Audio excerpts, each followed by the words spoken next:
Bismillahirrahmanirrahim. Assalamualaikum warahmatullahi ta'ala wabarakatuh. Alhamdulillah, syukur kita kehadirat Ilahi. Dapat lagi kita meneruskan pembelajaran kita pada hari ini bagi Madah Sirah tahun 5. Baiklah, hari ini saya akan teruskan pembelajaran kita tajuk perkembangan agama Islam dari sudut yang kedua, iaitu ibadah. Ibadah ini merangkumi semua perkara dalam rukun Islam. Rukun Islam ada 5 perkara. Baiklah, kita teruskan. Solat. Bila kita difardukan solat? Solat difardukan pada tahun ke-10 kenabian atau kerasulan. Perintahnya Rasulullah SAW menerima perintah kepada solat dalam peristiwa apa? Rasulullah SAW menerima perintah kepaduan solat ketika peristiwa Isra dan Mi'raj, iaitu pada 27 Rejab. Baiklah, di mana Rasulullah SAW menerima kepaduan solat? Rasulullah SAW menerima perintah kepaduan solat di Sidratul Muntaha.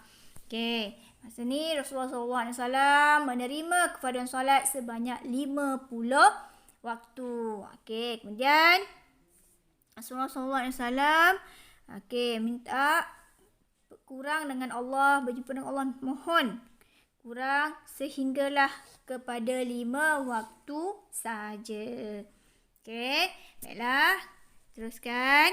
Sebelum Isra dan Mi'raj atau sebelum difardukan solat, Rasulullah SAW solat mengikut syariat Nabi Ibrahim sebanyak 2 kali sehari semalam.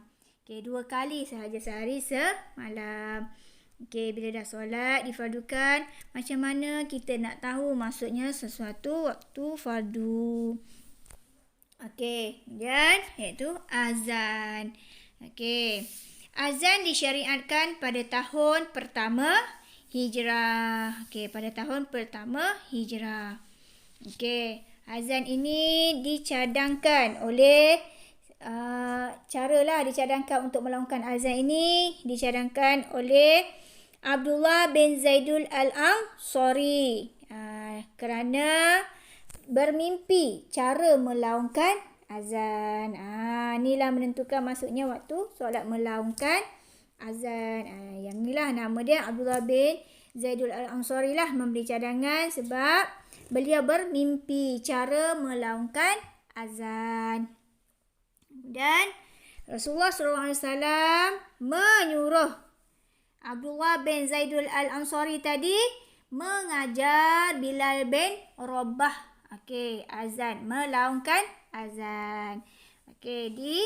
Yang ini Bilal bin Rabah ini merupakan orang pertama yang melaungkan azan di zaman Rasulullah dan juga dipanggil muazzin. Muazzin di zaman Rasulullah sallallahu alaihi wasallam. Dalam waktu apa Rasulullah SAW menyuruh dan memerintahkan Bilal bin Rabah ini melaungkan azan? Rasulullah SAW memerintahkan Bilal bin Rabah melaungkan azan pada waktu Zuhur di atas Kaabah pada hari pembukaan kota Mekah. Inilah dia tentang azan. Baiklah murid, kita teruskan. Lepas azan iaitu puasa. Puasa ini iaitu bermaksud menahan diri daripada sesuatu atau menahan diri daripada perkara yang membatalkan puasa dari terbit fajar hingga terbenamnya matahari, mulai dengan niat dengan mengharapkan keredaan Allah Subhanahu wa Ta'ala. Itu dia puasa. Puasa disyariatkan dan difardukan kepada umat Islam pada tahun ke-2 Hijrah. Puasa ni difardukan pada tahun ke-2 Hijrah. Baiklah murid-murid. Dalam bulan Ramadan ni ada beberapa peristiwa. di zaman Rasulullah SAW. Iaitu antaranya yang pertama peristiwa nuzul Al-Quran.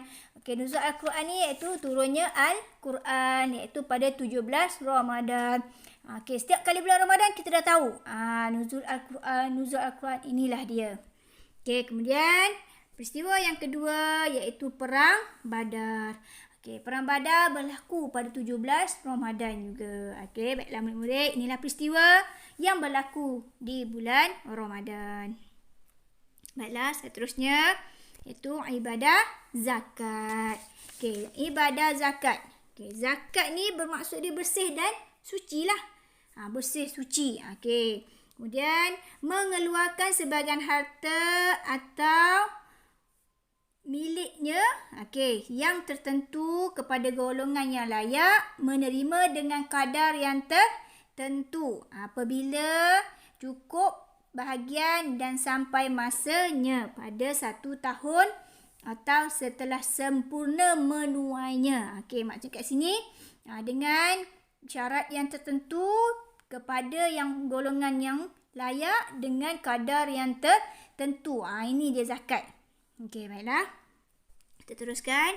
Zakat diwajibkan kepada umat Islam pada bulan Syawal tahun kedua Hijrah. Dia sama juga dengan ibadah puasa tadi. Baiklah kita teruskan. Pada zaman Rasulullah SAW ni ada golongan yang enggan membayar zakat. Sehinggalah Rasulullah SAW ni wafat. Setelah kewafatan Rasulullah SAW, Sayyidina Abu Bakar memerangi golongan yang enggan membayar zakat. Antara orang yang enggan membayar zakat iaitu Sa'labah. Ingat ya murid-murid, Sa'labah ialah antara yang enggan membayar zakat. Sehinggalah Rasulullah SAW perintah untuk memeranginya. Baiklah, seterusnya itu ibadah haji. Ibadah haji. Baiklah, murid-murid, ibadah haji ini dari segi bahasa iaitu berziarah lah. Berziarah. Dari segi syaraknya pula berziarah haji ni mengunjungi Baitullah di Mekah untuk melakukan beberapa amal ibadah pada bulan haji dengan rukun dan syarat yang tertentu. Baiklah, haji diwajibkan ke atas umat Islam pada tahun ke-5 Hijrah. Ini ibadah haji diwajibkan ke atas umat Islam pada tahun ke-5 Hijrah. Ibadah haji merupakan satu medan untuk umat Islam berkenal-kenalan, berkumpul dan bersatu. Umat Islam berkumpul dan bersatu. Inilah dia. Inilah ibadah haji yang berlaku. Baiklah. Seterusnya, Rasulullah SAW hanya melakukan sekali sahaja haji, iaitu haji wida. Haji wida ini bermaksud perpisahan ataupun haji selamat tinggal. Haji wida ni haji yang terakhir dilakukan oleh Rasulullah SAW. Murid-murid, seterusnya kewajipan haji kepada umat Islam hanya sekali sahaja untuk seumur hidup. Sekali sahaja untuk seumur hidup.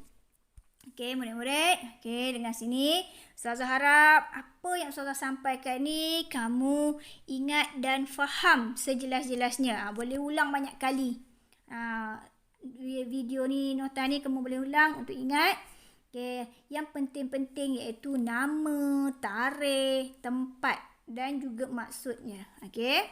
Baiklah, murid-murid, sampai di sini saja pembelajaran kita pada hari ini. Sekian, terima kasih. Jumpa lagi insya-Allah. Wabillahi taufiq wal hidayah. Assalamualaikum warahmatullahi taala wabarakatuh.